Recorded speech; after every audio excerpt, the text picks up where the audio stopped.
semua.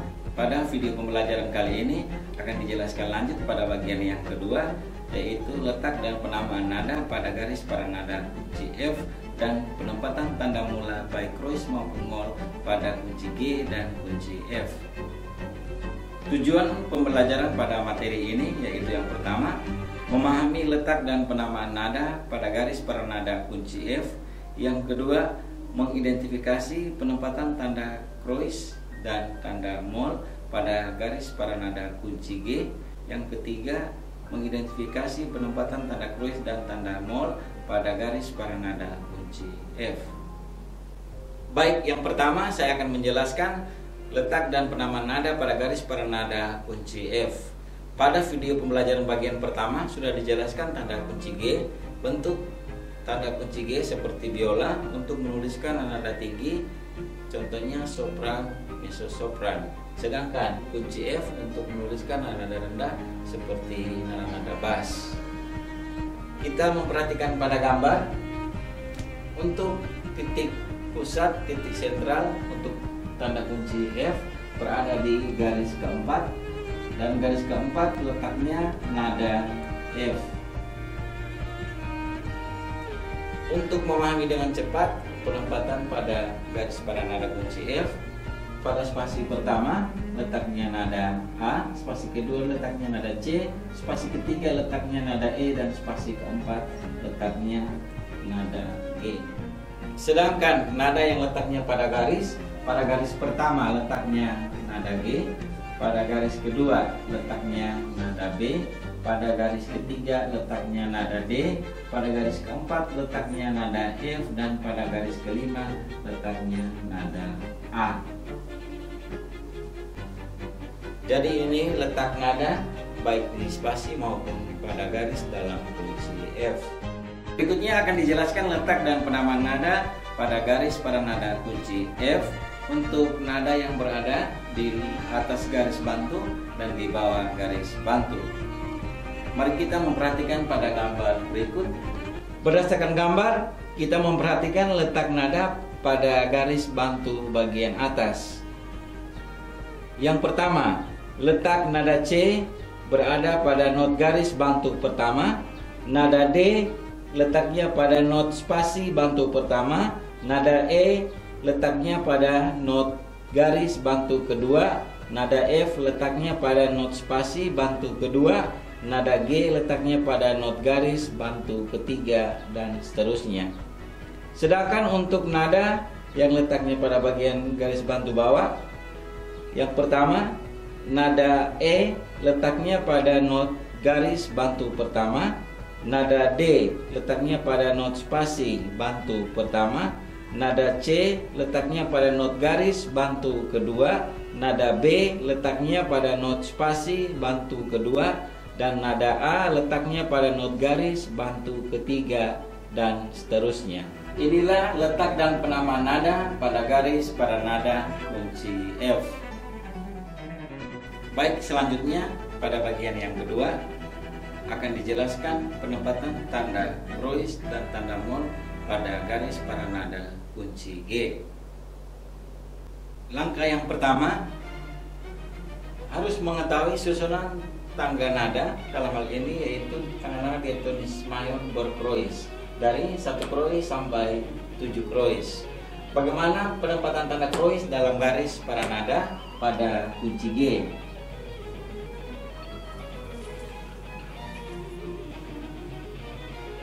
Baik, sekarang kita memperhatikan pada susunan tangga nada.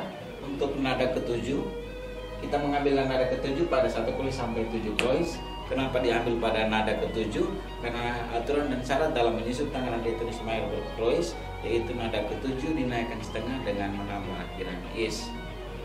Pada 1 kreuz nada yang dinaikkan yaitu nada F. Nada ke-7-nya nada F.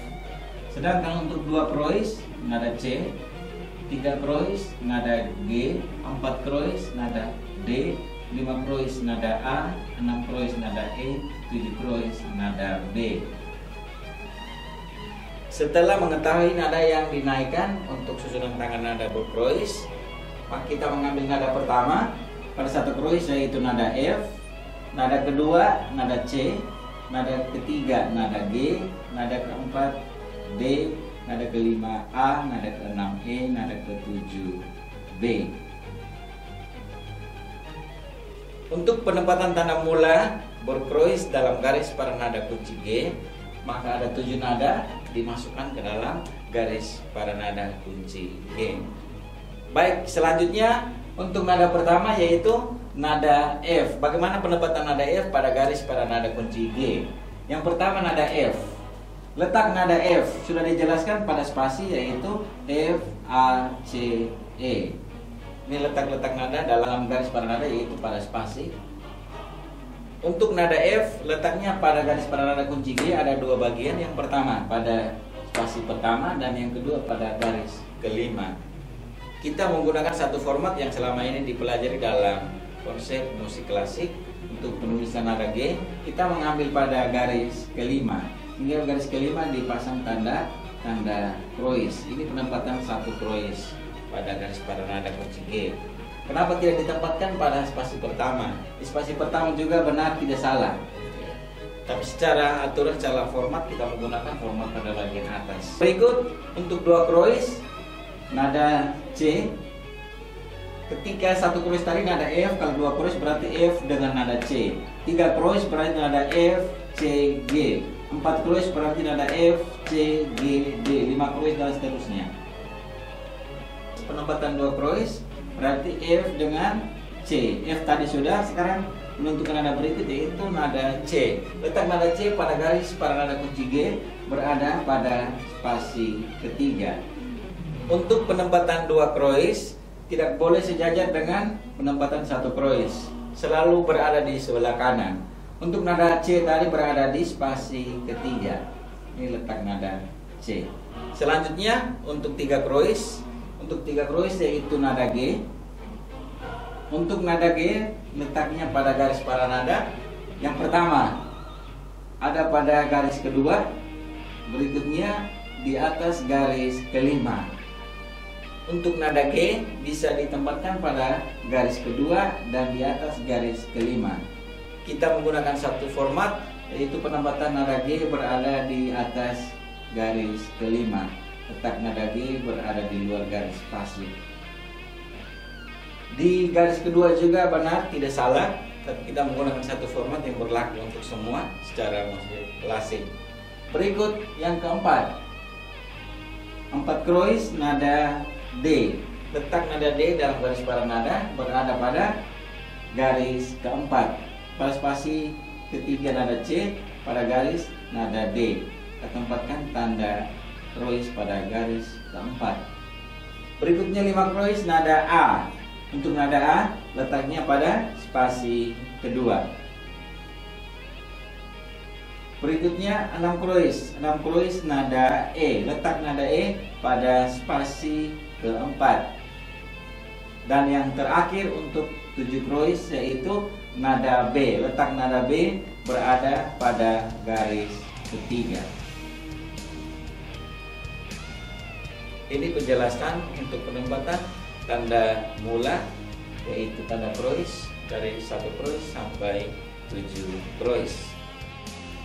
Baik, selanjutnya penempatan tanda mula untuk susunan tangan nada bermol. Kita memperhatikan pada gambar. Langkah yang pertama harus mengetahui dulu, sama seperti berkrois, harus mengetahui susunan tangan nada diatonis mayor bermol. Untuk 1 mol sampai 7 mol. Untuk susunan tangan nada diatonis mayor bermol, kalau pada tangan nada berkrois yaitu nada ke-7 dinaikkan mendapat krois, sedangkan untuk mol yaitu nada keempat diturunkan dengan menambahkan akhiran es.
Untuk 2 mol nada E penempatannya pada spasi keempat.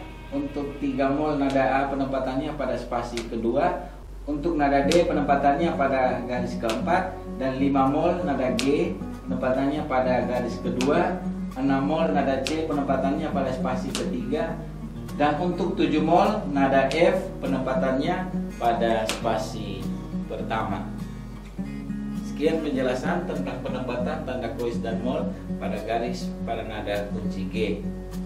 Baik, kita masuk pada bagian yang ketiga, penempatan tanda krois dan mol pada garis pada nada kunci F. Baik, langkah yang pertama perlu diingat untuk penempatan tanda krois dan mol pada kunci F. Untuk susunan tangan nada pada krois yang dinaikkan dan mol yang diturunkan, 7 nada pada krois dan mol itu nadanya sama, baik di kunci G maupun kunci F. Ketujuh nada yaitu sama untuk krois F, C, G, D, A, E, B. Sedangkan untuk mol B, E, A, D, G, C, F. Ketujuh nada ini baik krois maupun mol berlaku sama untuk penempatan baik pada kunci G maupun kunci F. Pertama akan dijelaskan penempatan tanda krois pada garis pada nada kunci F. Untuk krois, untuk satu krois yaitu nada F. Mohon memperhatikan ini nada F. Satu krois, nada yang dinaikkan. Sebelumnya perlu diingat kembali pada spasi pertama nada A, spasi kedua nada C, spasi ketiga nada E, spasi keempat nada G.